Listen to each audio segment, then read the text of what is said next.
Good morning, Tritonians. Welcome back to VTV. I'm Camelia here with Hope. Boston fans have had a lot to celebrate this week as the World Series finally begins. And some wicked smart students have had a lot to celebrate after having been awarded the John and Abigail Adams Scholarship this week.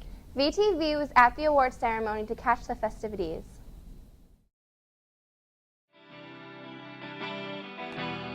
In October, 47 of Triton's brightest students were presented scholarship awards for their outstanding achievement on the state's MCAS exam.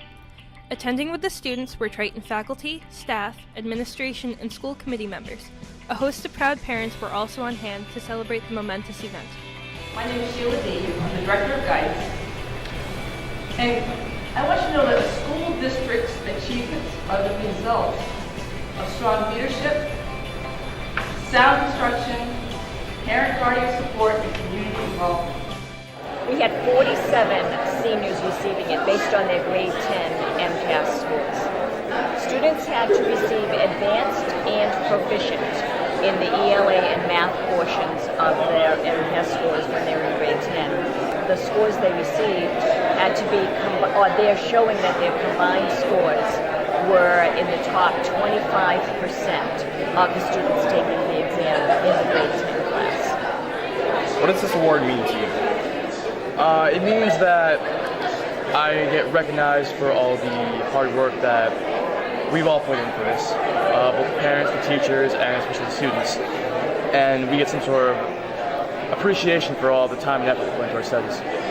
The perks of getting this award is that if I go to a state school, then I get free tuition. I might go to UMass Amherst, so that would be a great thing to have, like $1,000 or $2,000 taken off my tuition. And I can say with great certainty that Triton students are as good as any I have met anywhere. They're great students, and they're not just good at academics, they're student athletes, they're involved in theatre and art, they're involved in the community. I'm very proud to be their superintendent. The 2014 John and Abigail Adams Scholarship recipients.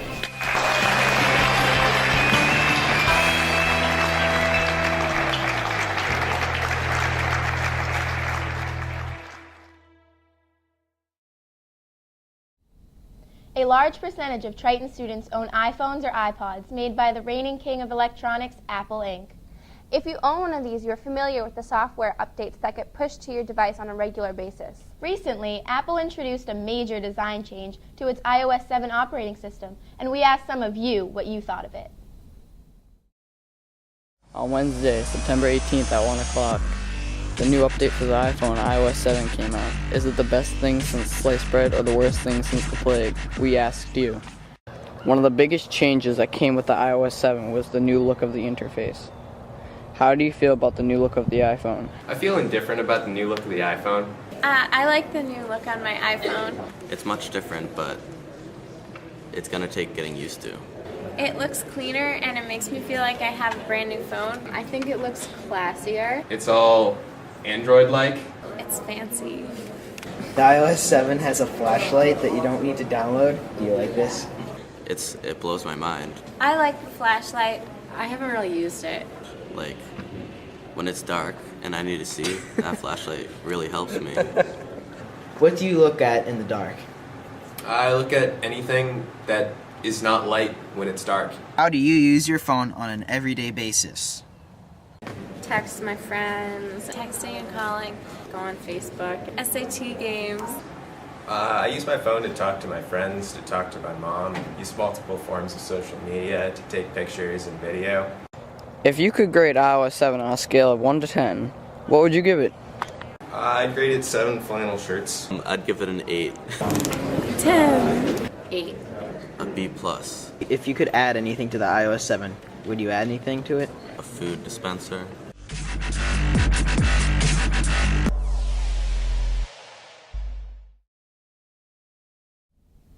As World Series fever ramps up around New England, the Triton campus is also getting into the act. Students and teachers are wearing the colors of Red Sox Nation. Everyone has an opinion on the outcome of the series even before it begins, and the bandwagon is getting crowded as fair-weather fans have once again jumped on. Here are some of the sights, sounds, and opinions from around the campus about the upcoming series. Any predictions on the series? Red Sox 4-0 sweep.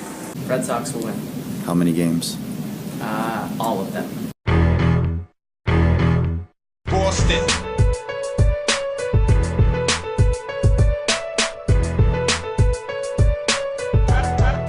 Representing Mass, Boston.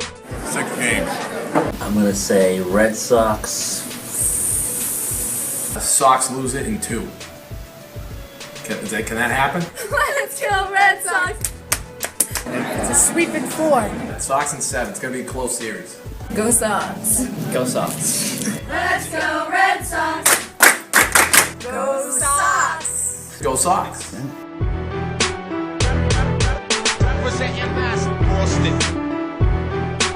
Boston. Boston. Representing Mass, Boston. Boston pride, baby. Triton pride, baby.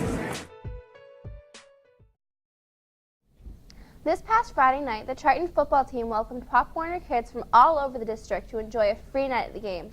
The excitement from the kids must have rubbed off on the team, who took an early lead and never looked back. Once again, here's Devin Anderson with the highlights. Friday on October 18th, the Triton Vikings hosted the North Reading Hornets for a football game.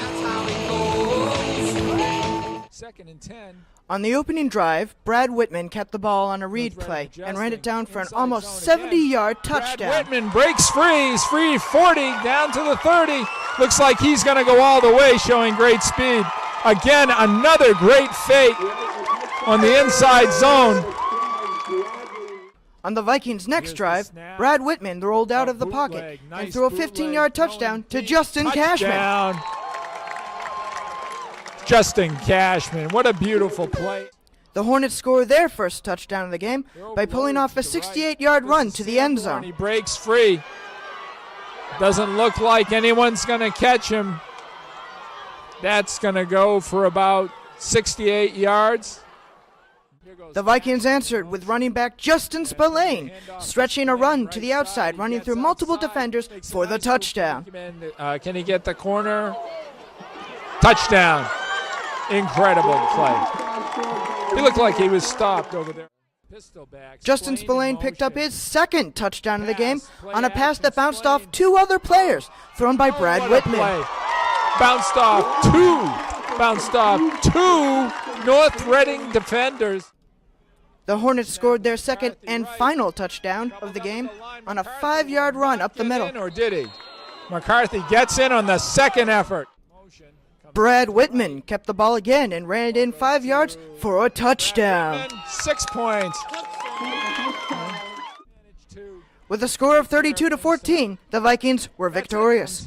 Up next on the schedule is Masconomet playing this Friday. The Vikings' next scheduled home game is the Thanksgiving rivalry match against Pentucket. We hope to see you there supporting the team. We hope you enjoyed this episode of VTV. Until next time, for Hope, I'm Camellia. Go Sox! Don't touch the mic, Hope. Wicked smart. Oh, we moved the thing. We are brilliant. We need a button. Swag. That was easy. He was going to shut the door on my face. True story. Boom! Yep. Wait, I touched my nose. Get a belt and a tissue. That hurt me. Cut!